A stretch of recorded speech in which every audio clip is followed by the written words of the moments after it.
Well, before I begin introducing today's speakers, I would like to follow up on a comment made yesterday by Drs. Bushnell and Schaefer regarding personality quirks that historians have. This is kind of a light bulb moment for me when the word obsessive came up.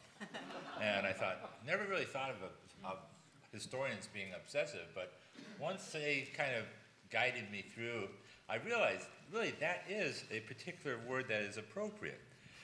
What makes historians tick is following threads of information, not to an endpoint, but veering off into new directions or new threads, resulting in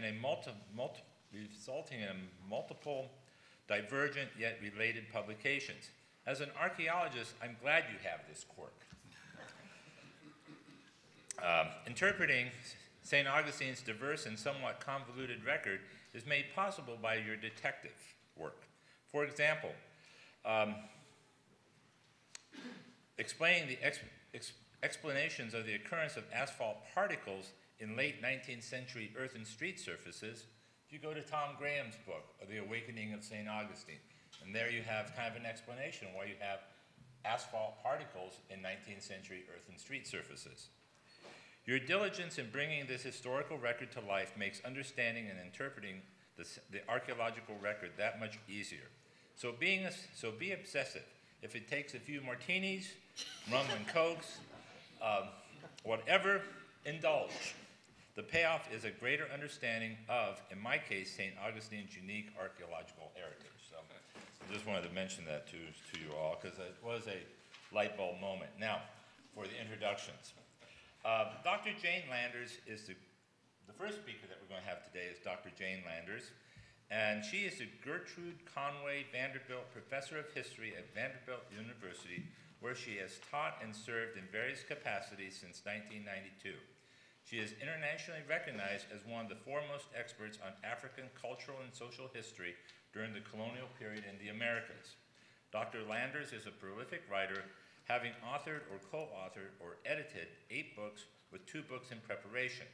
These two new books are African Kingdoms, Black Republics, and Free Black Towns in the Iberian Atlantic, and then Atlantic Transformations, The Many Lives of Francisco Menendez and His Free Black Subjects.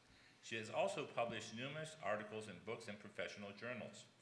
Dr. Landers has received more than 20 honors and awards, including the Rembrandt Patrick Book Award from the Florida Historical Society, as well as the Bolton Johnson Prize for Best Book on Latin American History for Atlantic Creoles in the Age of Revolution.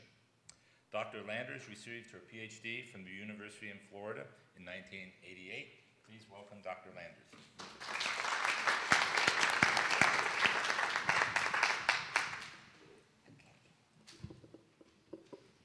Thank you, Carl, for my introduction, and thank you, Susan, for putting this wonderful program together, the Florida Humanities Council for granting us the funding, and Flagler for having us all here today. Well, it's really a wonderful homecoming to see all my old friends that helped train me and under whose great work I learned so much and who I still depend on. I pull all these same people out of my bookshelves all the time to help do this work. And I've been coming to St. Augustine since I was in graduate school, way too many years ago to count. And most of the people who helped me are in the room, so I thank them all jointly here today. So, I've loved working with Carl, too, over the years, coming to see what he does every time I'm back in St. Augustine, which is at least once a year, if not more. Well, I thought today, we're celebrating this book that we all did. I think that was when I was a grad student, or at least maybe when I was just coming out. And it was such an honor to be included with everyone at that point, and now that I get to come back and see them again. My charge at that point was to write about my research, my doctoral research, and so the chapter was called Free and Slave, and I asked them to change it to Free and Enslaved, which is a minor thing, but I wanted it changed, and it got changed a little bit. But in that time period, I've continued to come back to the wonderful, rich history of the African population here in Florida, and specifically in St. Augustine. And although I have gone off in other directions, as Carl said, I keep coming back, and there's so much more to do that I thought I'd go back to the Menendez story that everybody seems fascinated by and try to put together the rest of his life that I don't have yet. I had the Florida part pretty thoroughly done, but what was his life like in Africa? What happened in the Carolina experience that he had? What happened in the Yamasee War, in which he fought for several years before he came to St. Augustine? And then his life as a corsair, I can do more with that on the Atlantic. His imprisonment in the Bahamas and his eventual freedom, and then his exodus with the rest of the black community to Cuba in 1763.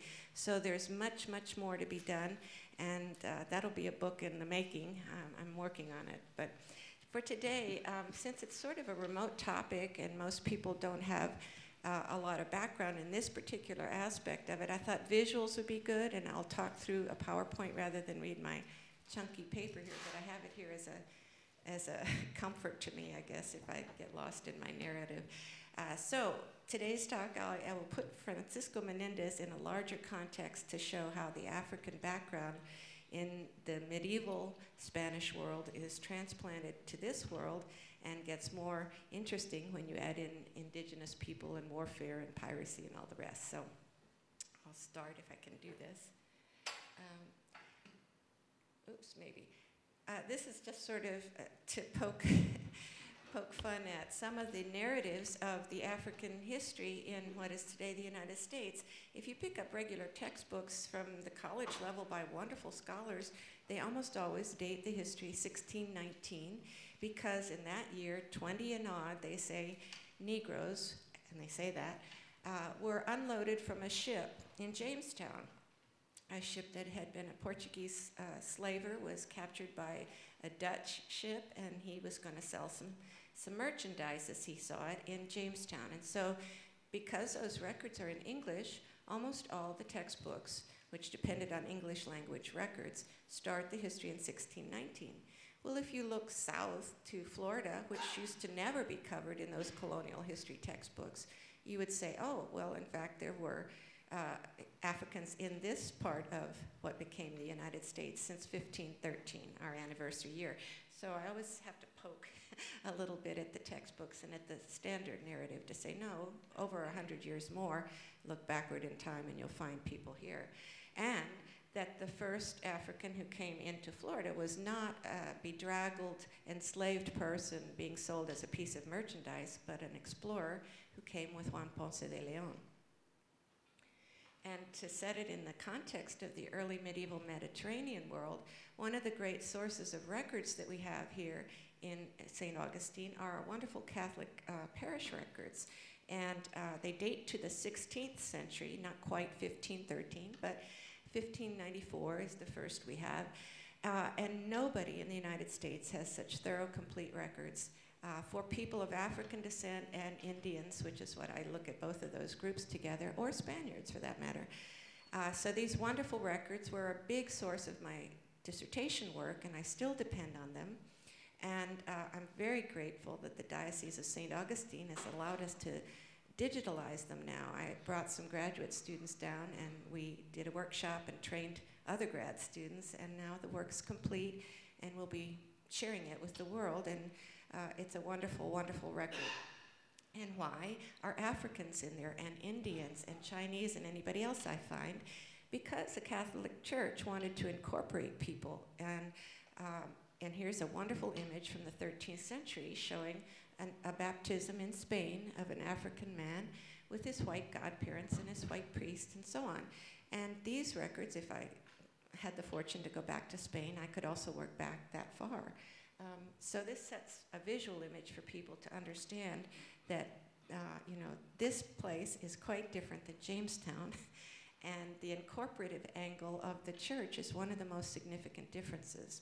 And it allows us to have the history of people of African descent who are totally lost in the English records because of the different conceptions of slavery. The English thought of slavery as chattel slavery based on property sales and private property. And the Hispanic world based it on Roman law. It was an accidental condition. You were caught in a war, you sold yourself, somebody sold you but it was temporary, it was not perpetual, and it was also not based on race. So anybody, including Spaniards, could become slaves, and they could move out of slavery too. So these are the great big significant differences in what St. Augustine experienced, or Africans in St. Augustine experienced, and what they might have experienced just a little bit north of here. And so here's a wonderful image that I found of Juan Garrido, who is the man that I mentioned who came with Juan Ponce de Leon. He was one of the black conquistadors, some people have called them, but actually explorers. He was a page to many of the major explorers, and here you see him with Cortez. He served with Juan Ponce de Leon in Hispaniola. He came with Juan Ponce de Leon to Puerto Rico, then to Florida. He switches mentors and signs up after Ponce de Leon is dead. He signs up with Cortez, goes off to Mexico, and has a life that we can track from West Africa to Portugal to Spain to the Caribbean with many, many documents. And one of the interesting, or two I have here, were the Aztec images of him in codices. We always had paid attention to the fact that Doña Marina, his Nahuatl translator, was here, but look right beside Cortez always, and you'll see Juan Garrido. Do I have to? There's another one. So they were unremarked in these records and unremarked in many of the chronicles. If you go back to any of the early Spanish chronicles of the explorations of Florida, you would see, I handpicked them out of there, free and enslaved Africans on all those expeditions. Sometimes little episodes about what happened to them. They became sick, they were left behind in an Indian village, somebody escaped with the cacica of Cofita Chequi and went up to live with her as her husband. And so these people sort of fade into the hinterlands, and we don't know as much about them except when they left the Spanish realm. But I can track a lot of them in the Spanish records. Juan Garrido left a written record as well as those visuals because in the Spanish tradition, all subjects could petition for different favors, could ask for recognition of their merits and services to the crown. And this is Juan Garrido's, where he's telling about what he did after the conquest of the Aztecs in Tenochtitlan, how he built a chapel, how he planted wheat, and what he wants for his services.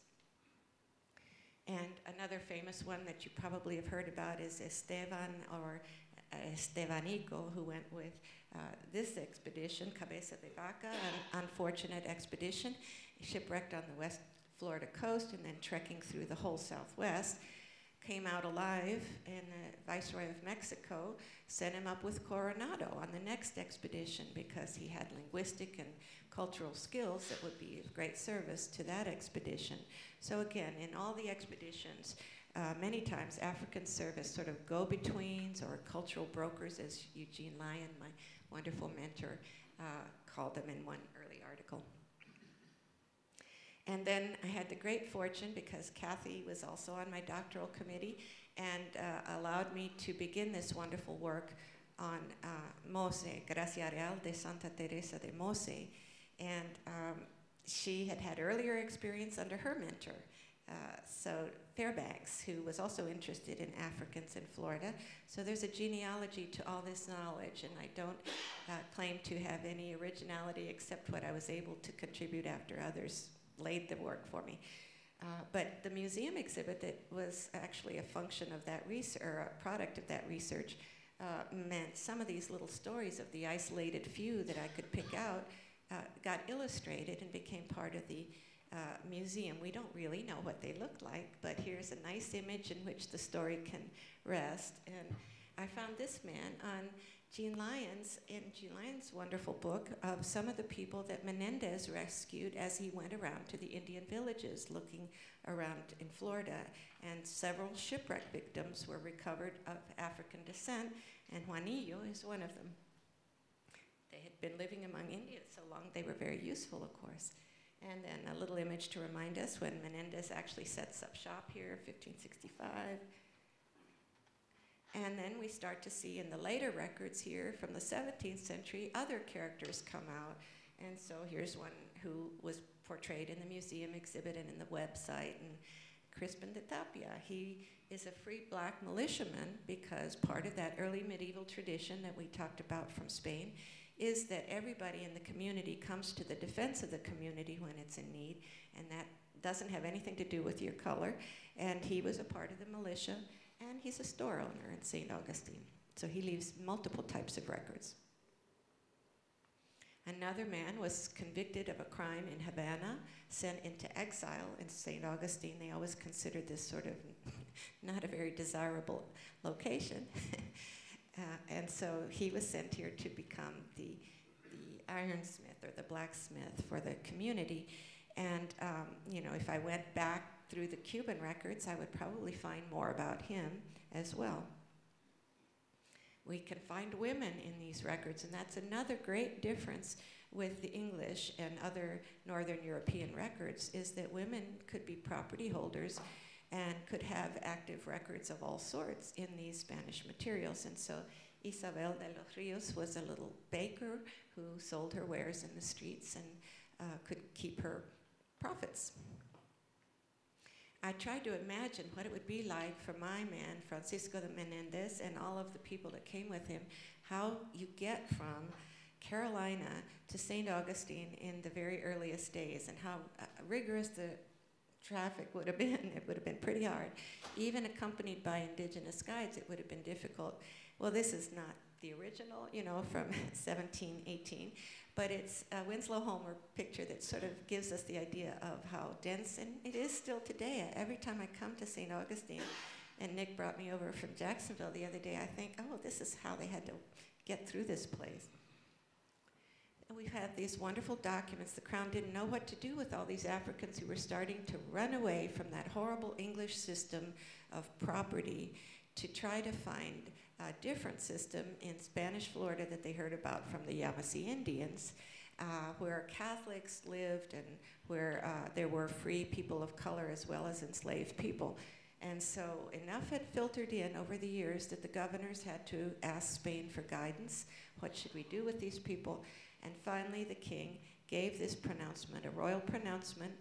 This is in 1693, and part of it says, giving liberty to all, so that the women as well, or so that the men as well as the women will keep running away from the English. It hurts the English planters if their slaves run away, and also it's a Catholic obligation to receive people in need and to try to convert from that first slide that we saw.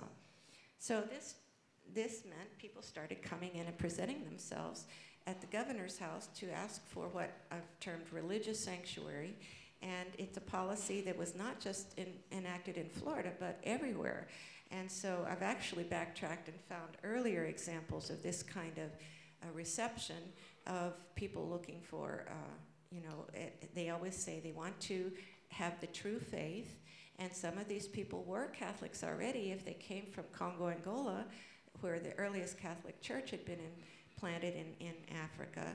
And even in Senegambia, we find early Catholic efforts. That's very well likely they might have been Catholic already before they got here. If not, they become Catholic.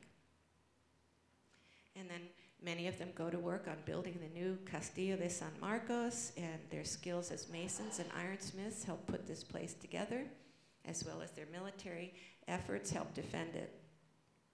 And so the militia that I mentioned are all over the Spanish world, from the Philippines to California to Florida. We can find examples and wonderful military records of their service. And they elected their own officials. They designed their own uniforms when it became a formal establishment, which is a little bit later in the 18th century. But it's a long series of other records besides those great religious records that give us an example of Africans everywhere in the Spanish world. A little map of Mose so that we could see that it's like the Indian villages outside the walls of St. Augustine. In fact, they model Gracia Real on an Indian model because they considered them new Christians, and it was not their color that made the difference, but that they needed Christianity, and they weren't quite ready because they didn't know it all thoroughly yet, and so they're treated as converted Indian villages. The same Franciscan priests would rotate between the Indian villages and my African village here, our African village here. And so Mose's that. And then Kathy got very scientific on us and had aerial photography and NASA and everybody else involved. While I did the documentary work, then the archaeologists did all the rest. And there's Mose.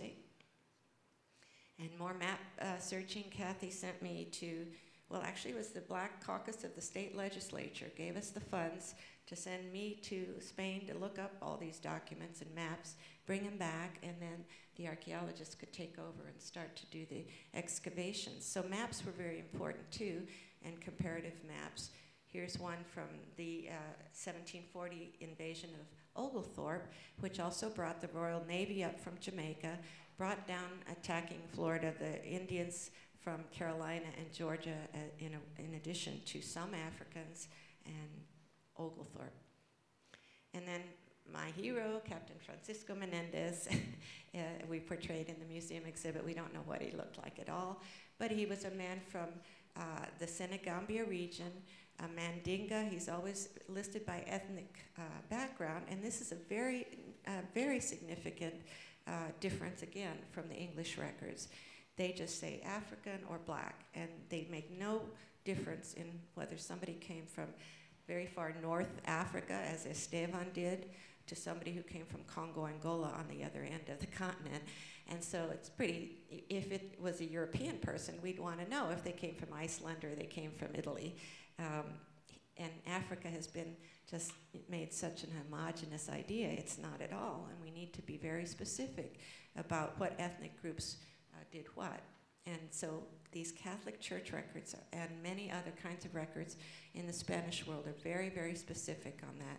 He's a Mandinga, which means he might and probably was exposed to Islam before he comes to our world.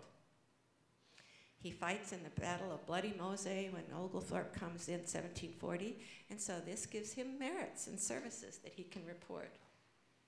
And he does. He sends several letters to the King of Spain saying, this is how I defended your territories in Florida, and I would like to have a proprietary captainship, please.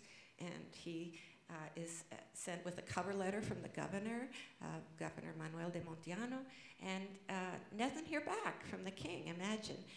And so he says, well, I'll get on a ship and I'll become a corsair and I'll get myself back to Old Spain, he called it, and see the king in person about this request.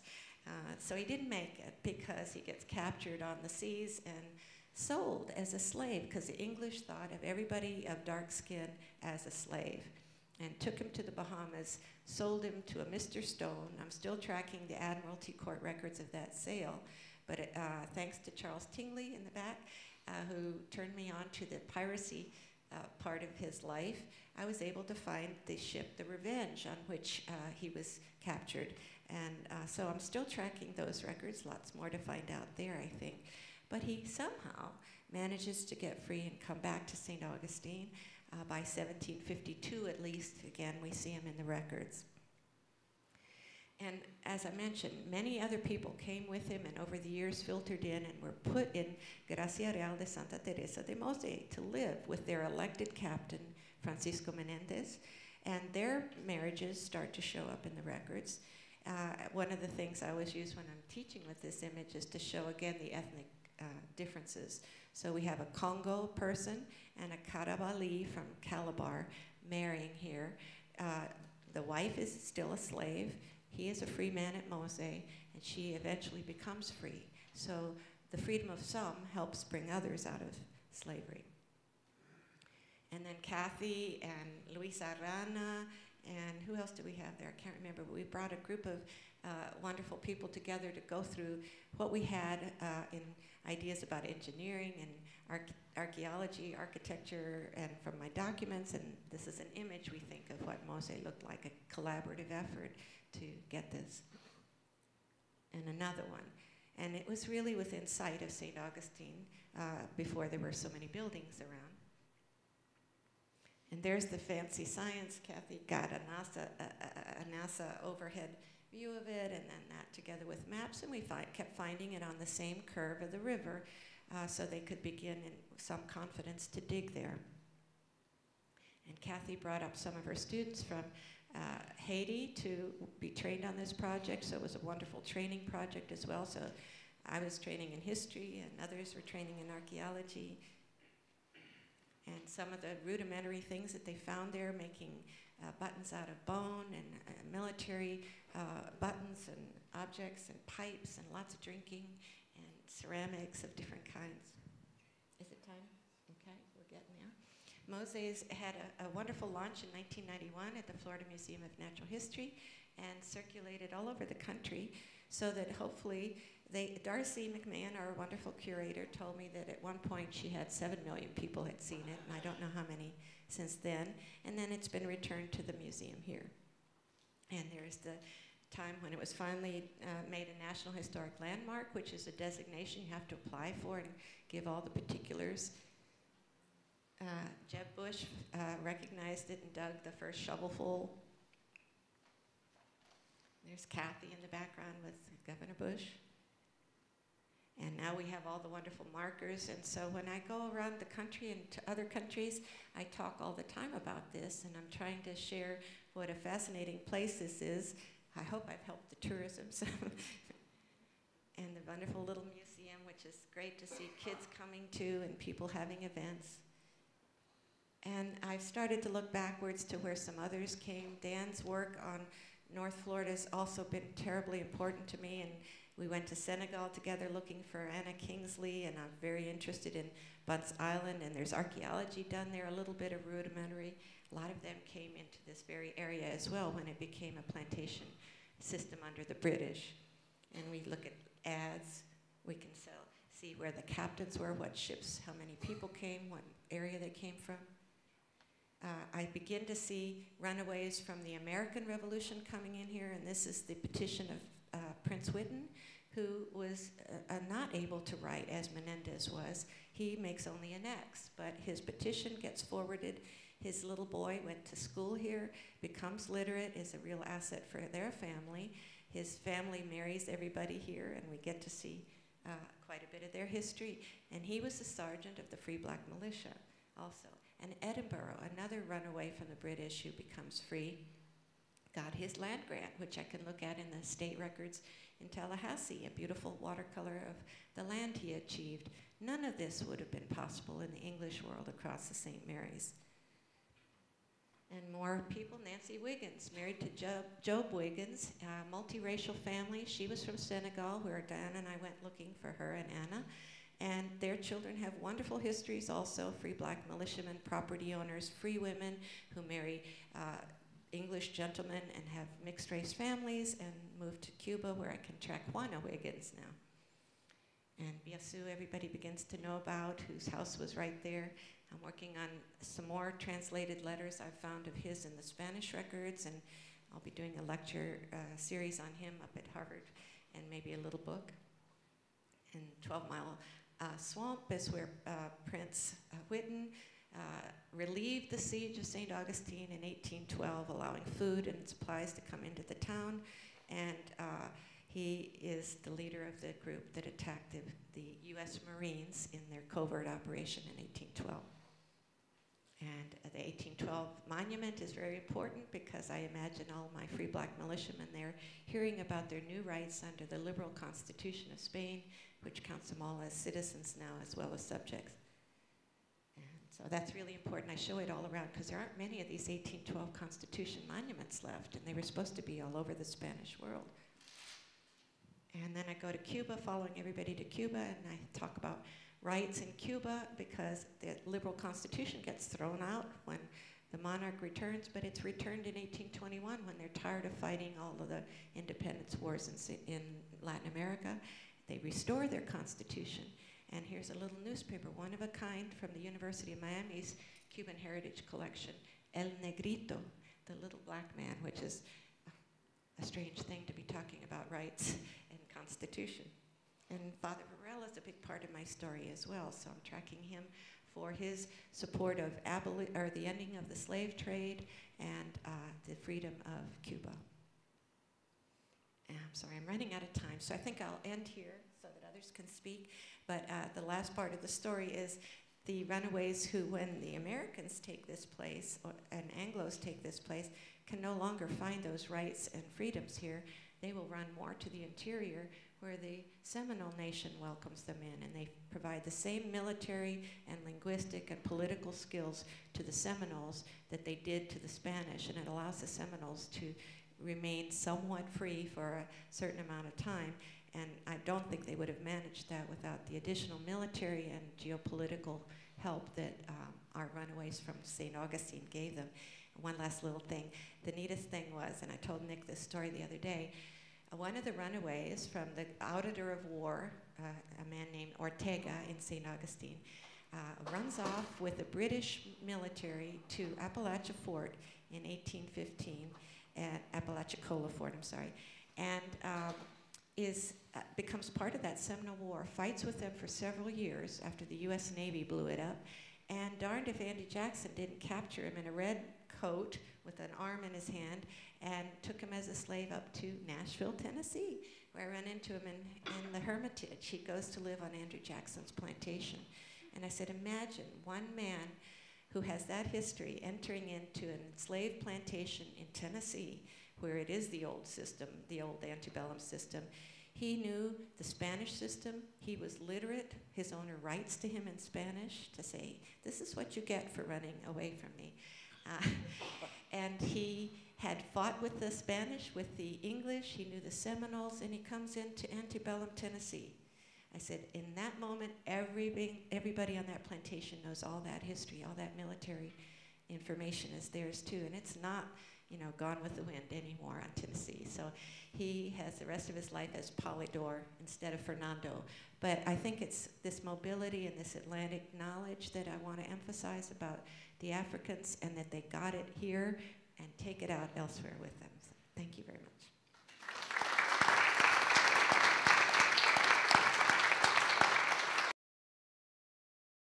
First of all, I'd like to ask all three panelists something that we were talking about yesterday afterwards, and this is the second iteration of the new history of Florida. It's the new history of Florida. So what's new about the new history of Florida from what you wrote in the new history of Florida? What has happened in the past 20 years to kind of either change or reiterate your writings from the first volume? What are the new hot button items? What has verified your understandings of this time period, or what has changed your understandings? Anybody? Well, all three of those chapters? Sure, yeah. Just one. Well, I didn't write, the Florida chapter was written by Dr. Fable. I didn't write that first chapter, and I've not been in touch with Dr. Fable. I used a lot of his West Florida material, but certainly one thing that has changed greatly from when that first edition came out is the availability of a number of letters and papers and documents. Oh, sorry. Certainly what has changed is the available of so much more documentation. The James Grant papers are available, for example. And one of the things that the Grant papers does is just gives a detailed accounting of the growth and development, the commitment of James Grant and the planters that came into large plantation-style agriculture, ownership of slaves as a way to develop. None of this small farmer stuff. Those were crackers. Those were the scum of empire to Governor George Johnston. He didn't want those frontiersmen coming in. Neither governor wanted that. Grant, in particular, was concerned about bringing in settlers, South Carolinians, Georgians, with their slave labor forces. And those who didn't have slave labor forces lie in the African, as many Africans as you can. It's a go-black philosophy that governs with James Grant. And with those papers, there are others. Talked yesterday about Frederick George Mulcaster, for example. The greatest gossip, I think, in all of Florida history, the most entertaining letters that I've ever read,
know, when I wrote this, it was so long ago, very much embedded in the Spanish Florida materials, which, as I mentioned, were so rich. But I guess since then, I've also made a real effort to engage with scholars of Africa, pre-colonial Africa, and to learn from them as well in a number of sort of collaborative projects again. So I would pay much more attention today in new material I look at about that ethnicity question that I hadn't known to pay attention to before. And so we're starting to get much more advanced in the area of pulling the African scholarship together with the Spanish colonial records all over the world, but now reading them differently, knowing more about Africa in the pre-colonial period.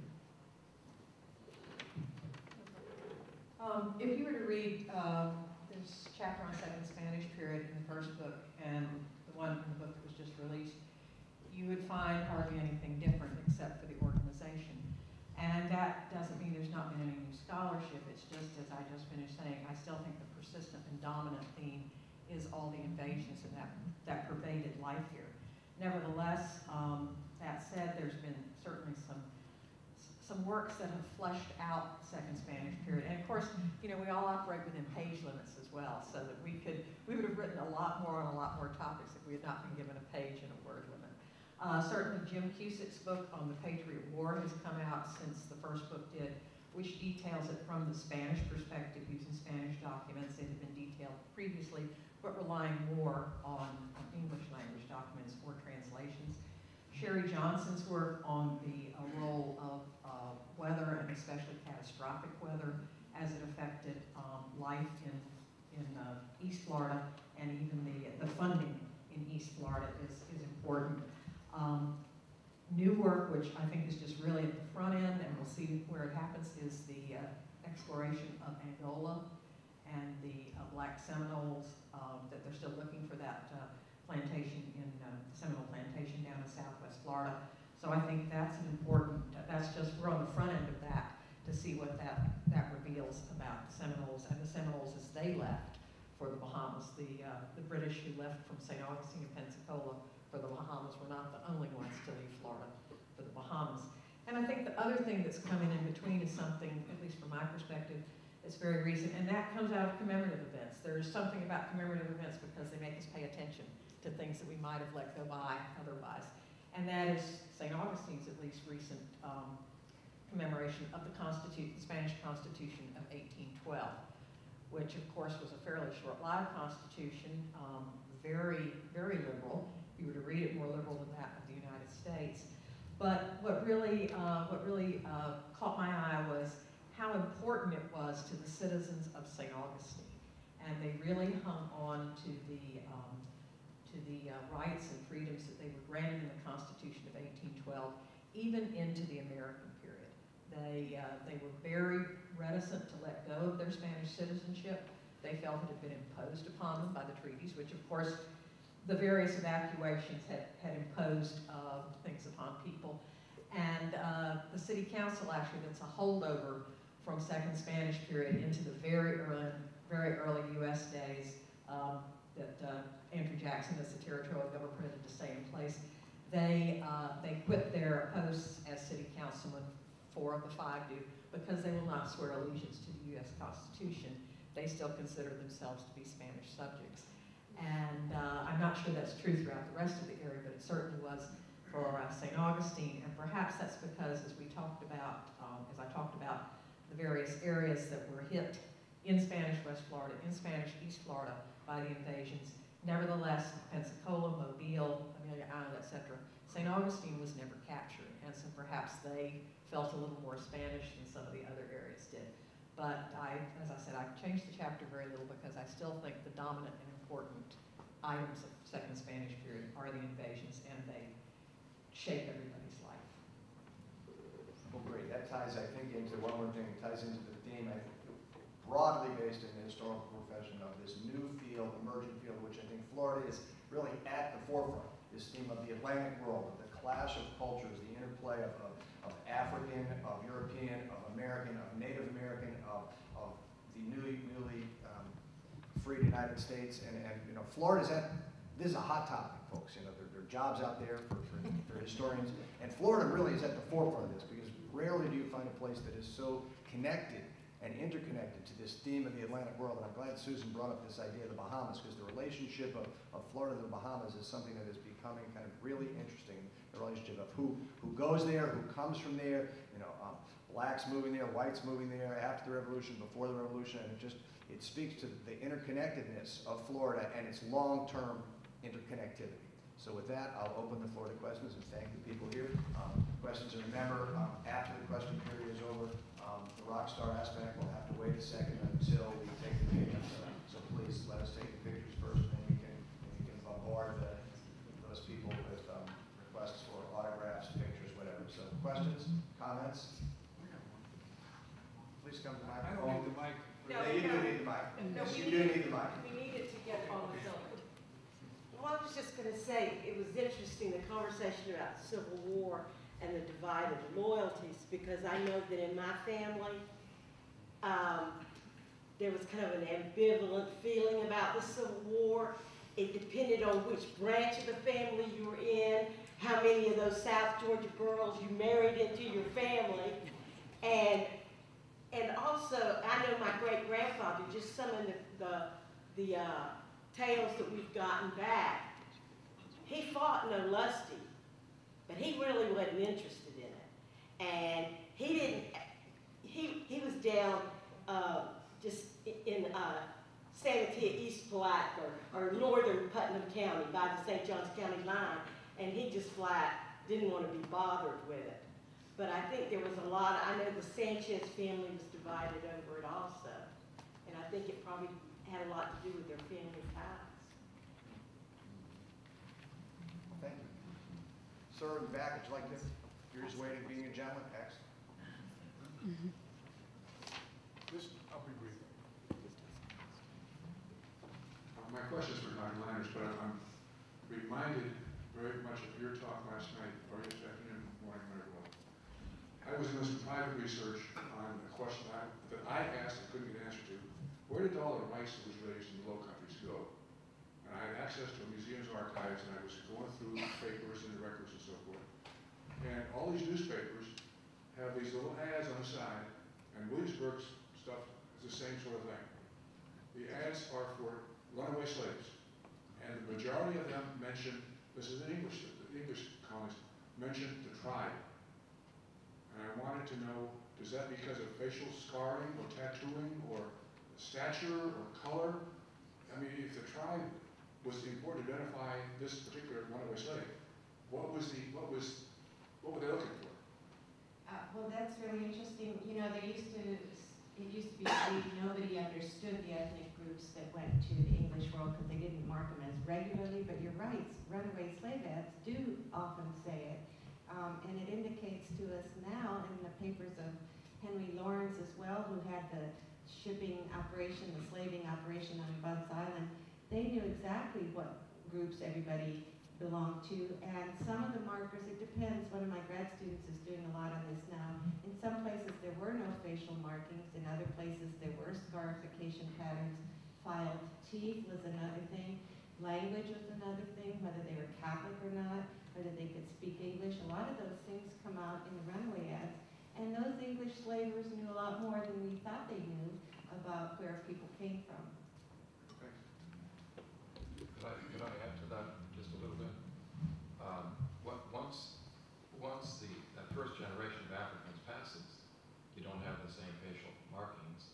And people like Kingsley, for example, if you ever have a chance to look at Zephaniah Kingsley's losses during the 1812-1814 Patriot War, he lists each of the slaves that he lost. He has a total of 45, as I remember, and then gives afterward where they're from, gives their tribal identity, national identity, ethnic identity, and then oftentimes where they're from. You can't tell always because he makes some mistakes in it, but it's very clear he has East Africans, West Africans, most of the East and West African Nigerians, people from today's Guinea, from Senegal, that are among his 45 slaves that he lost out of 100 or so that he had at the time. He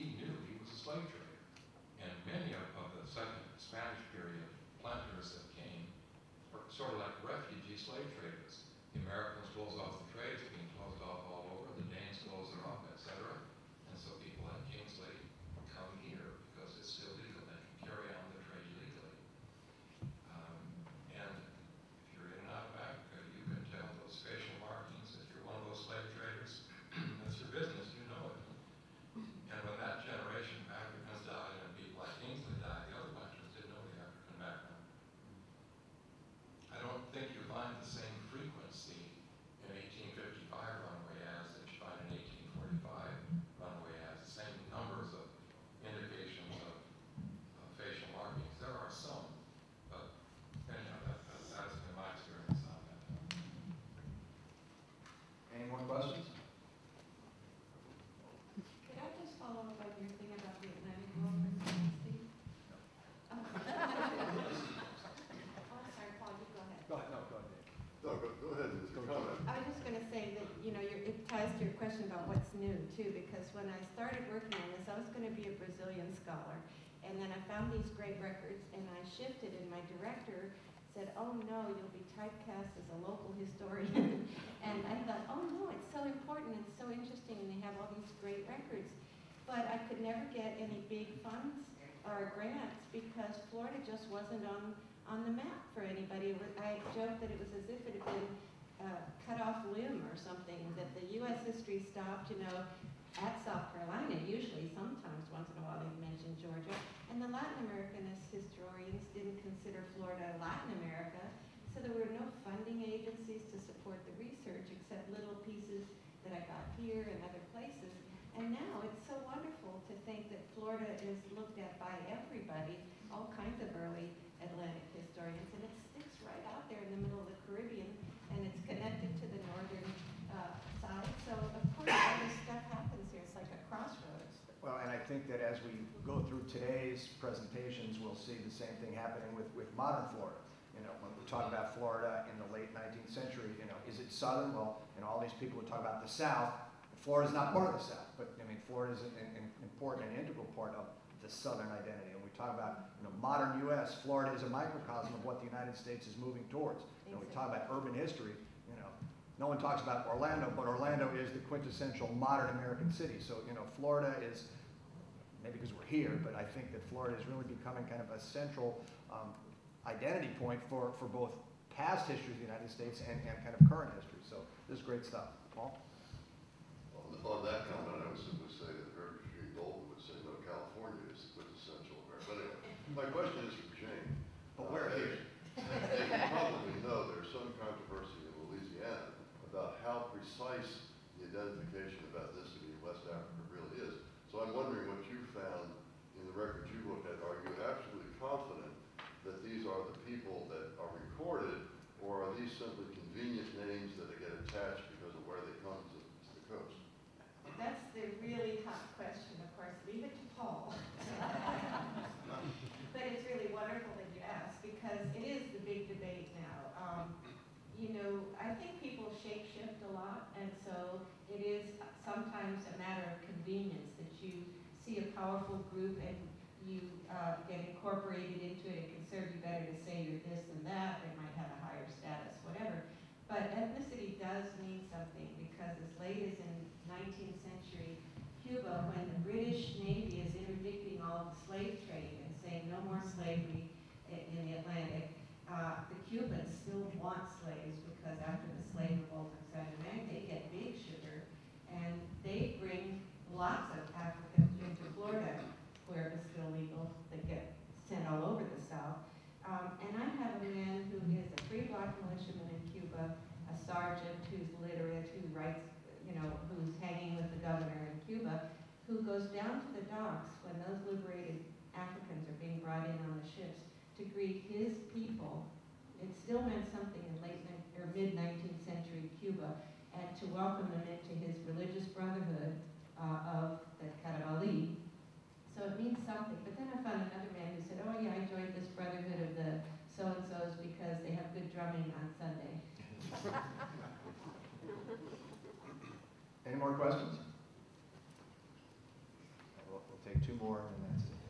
I had two. One is, I guess more to Susan.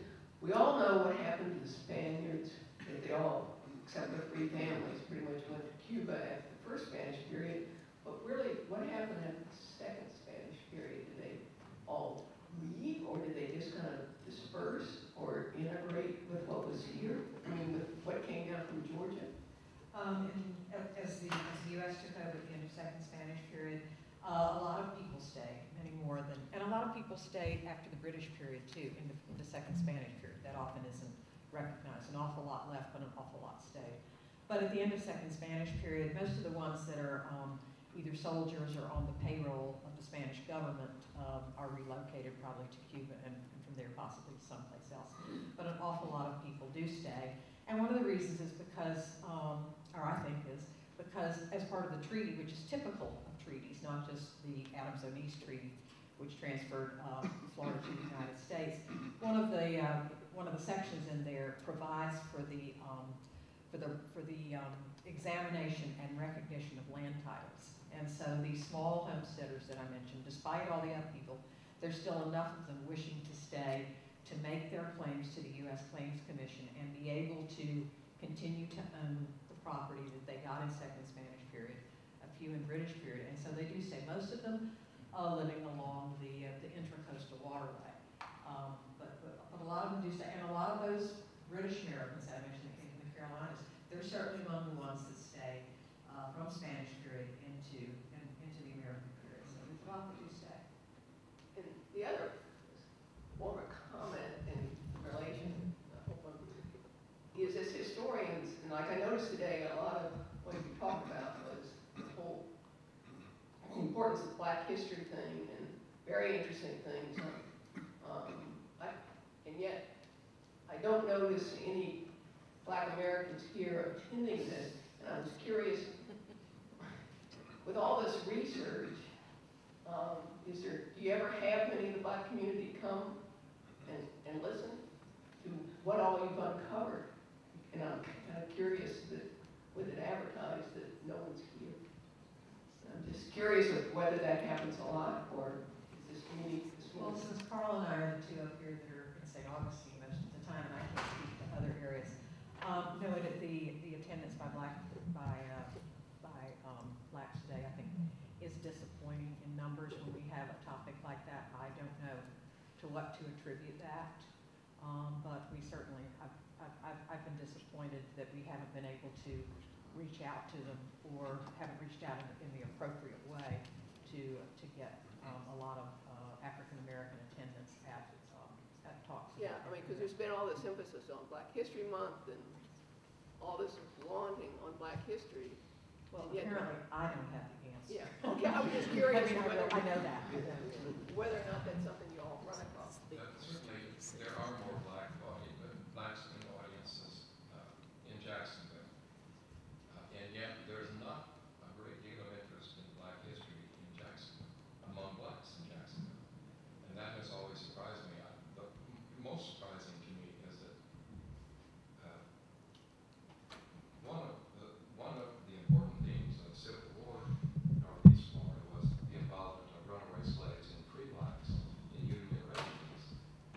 And I've often thought what a great subject for one of the people in the Black community is doing research to follow those families. They come back and live in Jacksonville, and I have absolutely no success in citing a little involvement in that. And I don't know what explains that, but more Black people do come to the events in Jacksonville. And I'm not sure why. There is a difference in the communities, but it's going to be like not even 20%, maybe 10% of an audience, better than none. But maybe I'll just say that there is the Fort Mose Historical Society, which is largely African American organized and run, and that's an interracial group I'm so happy to see. And so those events sort of have been claimed by the community and have, Well, I mean, I know as a member of the St. Augustine Spanish garrison, again, we have a very hard time getting the Black community to join us, even though they were very historically part of it. If I can say one thing, and then we'll move on to one more question. I think history is still very bifurcated. And when we talk about, if this event today was about Fort Mose, you would see significant numbers of African Americans, I think, here, and not many white people, because black history is black history, and white history is white history. And I think we still have not figured out that the interaction, and again, the interconnectivity is really important, because what we've seen here is that the interrelationship is that there is no black history without white history, and at some level there's no white history without black history, and we still have not gotten past that as an audience. So that's just, it's the final comment on that. So last question. Okay, this goes back to a question that the moderator had yesterday about what is Florida. We're kind of used to the boundaries of the state of Florida today, and Susan talked about how chunks were taken off of West Florida. But how was East and West Florida stuck back together? And as the 19th century progressed in the antebellum years with the development of one of the major cities being at the extremes at Key West, Pensacola, and Jacksonville, what interests bound those disparate cities together to create a Florida? Well, of course, it's kind of top down on that when the treaty created the boundaries of Florida, and as you recall, had early on maintained the two previous Spanish capitals, one at Pensacola, one at St. Augustine. I think we still, I think Florida still struggles with how do the interests of Pensacola and Key West blend. It's a geographic situation, it's a distance situation, and so it was defined. The Florida Territory was defined for the treaty. Interestingly enough, they shifted the boundary between East and West Florida from the Apalachicola River to the Suwannee River. So West Florida got to be a little larger for a while.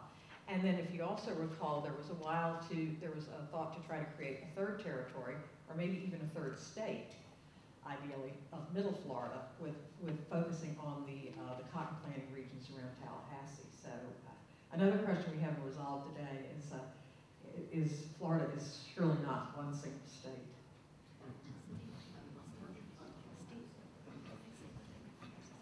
One more thing from Jane, and she'll have the last word. So No, I don't want to have the last. you have the last word. I just wanted, I got to say, since I was talking about the sources so much, and I was so grateful that the Catholic Diocese had allowed us finally to digitalize them, I brought some cards that you can feel free to pick up about a collection or a database that we've made, an archive, I guess, of all these ecclesiastical records we've been collecting from St. Augustine, Cuba, Brazil, and Colombia, which are the non-Spanish records. And they're up on the Vanderbilt webpage for anybody to look at if you have interest in that, and you feel free to pick it up. We keep adding to it, but it'll be so important to have those St. Augustine records up pretty soon. Well, I'm not going to give Jane the last word. Okay. So I think your question ties very heavily into the question that I asked yesterday, and this is, what is Florida, and what is Florida history? Because we're not sure. So, what is Florida is, again, the question we're asking. So thank you, everybody. Much appreciated, great session, and we'll see you for the next one.